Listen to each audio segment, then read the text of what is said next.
आज हम रजनी पटकथा कक्षा 11वीं के प्रश्नोत्तर का अध्ययन करेंगे। पहला देखो, पाठ के साथ वाला पहला प्रश्न। रजनी ने अमित के मुद्दे को गंभीरता से लिया क्योंकि देखो 4 ऑप्शन है, उसमें से एक करना है। वह अमित से बहुत स्नेह करती थी। अमित उसकी मित्र लीला का बेटा था। तीसरा है, वह अन्याय के विरुद्ध आवाज़ उठाने का सामर्थ्य रखती है। उसे अखबार की सुर्खियों में आने का शौक था। तो आंसर है, वह अन्याय के विरुद्ध आवाज़ उठने का सामर्थ्य रखती हैं। अगला प्रश्न दूसरा है ना, जब किसी का बच्चा कमज़ोर होता है तभी उसके माँ बाप ट्यूशन लगवाते हैं। अगर लगे कि टीचर लूट रहा है, टीचर से न ले, उसी टीचर से ट्यूशन न ले, किसी और के पास चले जाएं। यह कोई मजबूरी तो ही है नहीं। प्रसंग का उल्लेख हुए बताएं कि संवाद आपको किस सीमा तक सही या गलत लगता है, तर्क सहित बताना है ना। तो देखो उत्तर, अमित के गणित में कम अंक लाने से रजनी ट्यूशन से संबंधित शिकायत लेकर जब हेडमास्टर के पास जाती हैं तो इस बात को गंभीरता से नहीं लेते हैं तथा अध्यापक और बच्चों की समस्या कहकर टाल देते हैं। रजनी इस समस्या की शिकायत शिक्षा निर्देशक से करती है। शिक्षा निर्देशक के अनुसार माँ बाप के लिए बच्चों को ट्यूशन भेजना कोई मजबूरी तो नहीं है। यदि उन्हें लगता है कि कोई अध्यापक लूट रहा है तो दूसरे अध्यापक के पास जा सकते हैं। मेरे विचार में शिक्षा निदेशक का यह संवाद बिल्कुल अतार्किक है। उन्होंने इस समस्या को गंभीरता से नहीं लिया। अध्यापकों द्वारा ट्यूशन के लिए मजबूर नहीं किया जाता है ना। अगला प्रश्न, तीसरा प्रश्न। तो एक और आंदोलन का मसला मिल गया, फुसफुसाकर कही गई बात।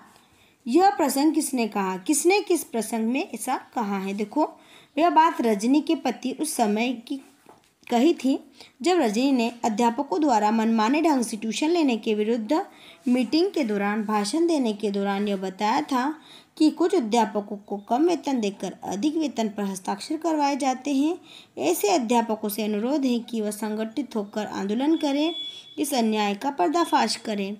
अगला प्रश्न ख वाला है ना, तीसरे का, वो कहता है ख। देखो, इससे कहने वाले की किस मानसिकता का पता चलता है, मतलब क्या कहने वाले की मानसिकता का कि क्या वो कहता है उसके बारे में पता पड़ता है। तो देखो, इससे कहने वालों की सक्रिय और आत्मकेंद्रित सोच का पता चलता है। ऐसे लोग सामाजिक समस्या से स्वयं को अलग रखना चाहते हैं, सिर्फ अपने काम से काम रखते हैं और दूसरे लोगों की समस्या में उलझकर व्यर्थ ही परेशानी में नहीं पड़ना चाहते हैं। अगला प्रश्न चौथा, रजनी धारावाहिक की कड़ी मुख्य समस्या है। क्या होता अगर पहला, अमित का पर्चा सचमुच खराब होता। दूसरा, संपादक रजनी का साथ न देता। देखो, पहले रजनी धारावाहिक कड़ी की समस्या के बारे में अध्ययन करेंगे हम। रजनी धारावाहिक इस कड़ी का मुख्य समस्या अध्यापकों द्वारा जबरदस्ती ट्यूशन लेने के लिए छात्रों को मजबूर करना, अगर ट्यूशन न ले तो उनको कम अंक देना। इस धारावाहिक इसी समस्या को उजागर करती है। अब देखो क, यदि अमित का पर्चा सचमुच खराब होता तो रजनी इस समस्या को लेकर कोई बखेड़ा खड़ा नहीं करती और इस बात के पता चलने पर वो कोई आंदोलन भी नहीं करती। दूसरा ख देखो, संपादक रजनी का साथ न देता। यदि संपादक रजनी का साथ न देता तो रजनी समस्या को एक बड़े आंदोलन का रूप नहीं दे पाती और न ही ट्यूशन से संबंधित मसले को सुलझा पाने में सफल हो पाती। अगला प्रश्न, अब देखो पाठ के आसपास है ना, गलती करने वाला तो गुनहगार होता ही है पर उसे बर्दाश्त करने वाला भी कम गुनहगार नहीं होता। इस संवाद के संदर्भ में आप सबसे ज़्यादा किसे और क्यों गुनहगार मानते हैं। देखो, यहाँ कहने गया कि जो जुल्म सहता है वो भी गुनहगार होता है ना। गलती करता है वो तो गुनहगार है ही, लेकिन सहने वाला भी गुनहगार है। इस संवाद के संदर्भ में मेरे विचार से गलती करने वाला और बर्दाश्त करने वाला दोनों ही गुनहगार हैं। ऐसा इसलिए है क्योंकि गलती करने वाला अध्यापक जो जबरदस्ती ट्यूशन के लिए बच्चों को मजबूर कर रहे हैं और वे भी दोषी हैं, और ऐसे अभिभावक जो उसको जबरदस्ती कर रहे हैं वो अध्यापक वो बर्दाश्त करते हैं, वो भी समान रूप से दोषी हैं। उन्हें अन्याय के विरुद्ध आवाज़ उठानी चाहिए। अन्याय बर्दाश्त करने से दोषी और अधिक गलती करने की छूट मिल जाती है। जो दोषी होता है उसे और अधिक गलती करने की छूट मिल जाती है। अगला देखो, स्त्री के चरित्र की बनी बनाई धारणा से रजनी का चेहरा किन मायनों से अलग है। देखो, सामान्य स्त्री का चरित्र क्या होता है, कोमल होता है, वो सहनशील होती है, सहन कर लेती हैं, कमजोर तथा शांत व्यक्तित्व माना गया है। जबकि रजनी का चरित्र क्या है, उनसे अलग है, विपरीत है। वह साहसी हैं, शक्तिशाली हैं और अन्याय के विरुद्ध आवाज़ उठाने वाली महिला हैं। प्राय घरेलू नारी अन्याय को सहन कर चुप रहती हैं, लेकिन रजनी अन्याय के विरुद्ध अकेले लड़ जाती हैं और अध्यापकों द्वारा ट्यूशन लेने जैसी सामाजिक समस्याओं को सबके सामने लाकर उसका समाधान निकालती हैं।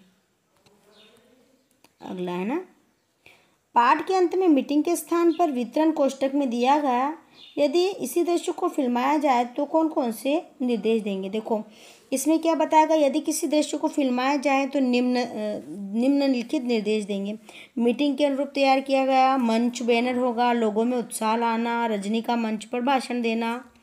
अगला चौथा ना, इस पटकथा में दृश्य संख्या का उल्लेख नहीं है, मगर गिनती करें तो 7 दृश्य हैं। आप किस आधार पर दृश्यों को अलग अलग करेंगे। देखो, तो पटकथा में दृश्यों के आधार अलग अलग नहीं दर्शाए गए, परंतु स्थान के आधार पर दृश्यों को अलग अलग कर सकते हैं। देखो, इसमें निम्नलिखित में रेखांकित अंश को जो अर्थ निहित है उसे स्पष्ट कीजिए। देखो, वरना तुम तो मुझे काट ही देती। काट देना, अलग करना, छोड़ देना और भूल जाना। क्या है, काट ही देती। तो काटना का अर्थ क्या है यहाँ पे, अलग करना है ना। इसमें जो काट देती, काट ही देती, तो इसका अर्थ क्या है, काट देना, अलग करना, छोड़ देना, भूल जाना, है ना। अगला देखो, अमित जब तक तुम्हारे भोग नहीं लगा। भोग नहीं लगा मतलब मिठाई खाने की बात। इसमें रजनी लीला के अमित की परीक्षा परिणाम, इसमें अमित परीक्षा परिणाम घोषणा को कहती है कि मैं तुम्हारे घर आती तो तुम मुझे मिठाई खिलाने की बात को भूल गए। भोग लगना का अर्थ क्या है, खिलाना, है ना। अमित जब तक रजनी आंटी को खिला नहीं देता तब तक वह किसी और को नहीं खिलाएगा। देखो ना, इसमें भोग लगाने का अर्थ क्या है, खिला देना। अब अमित जब तक रजनी आंटी को खाना नहीं खिला देता तब तक किसी और को नहीं खाने देगा।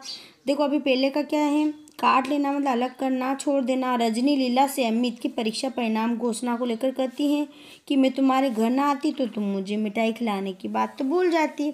दूसरा क्या है, भोग लगाना है, खिला देना। भोग लगाना मतलब खिलाना। अमित जब रजनी आंटी को खिला नहीं देता तब तक किसी और को भोग नहीं लगाएगा। बस बस मैं समझ गया, बस बस और अधिक करने से रोक देता है ना। संपादक रजनी से कहता है कि और अधिक करने की आवश्यकता नहीं है, मैं सारी बात समझ गया हूँ।